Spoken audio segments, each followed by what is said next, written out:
art and design go hand in hand for me. I feel like I want to get my hands into every single form of art that I can. And so design is one of those things. I feel like that's a positive and a negative, or maybe a strength and a weakness.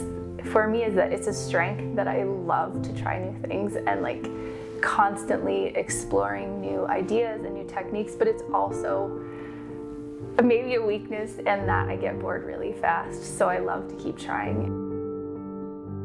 I love imperfection. Imperfection for me is everything. Like, I love in a drop structure that, first of all, there's this beautiful space that you get to walk into, but then you get to come in and like, not mess it up a bit, but just kind of like bring your life into it. Just bring the messiness of everyday life into it, and you get to bring in textures.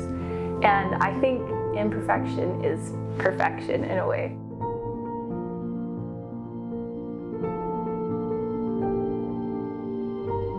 With the simplicity of each drop structure, each client gets to go into the space and decide what feels good for them. There's no right or wrong. There's no supposed to in design. You get to walk into your own space and you get to decide what is inspiring to you. And so there's this beautiful canvas, and then you get to run with it and you have the freedom to do what you want.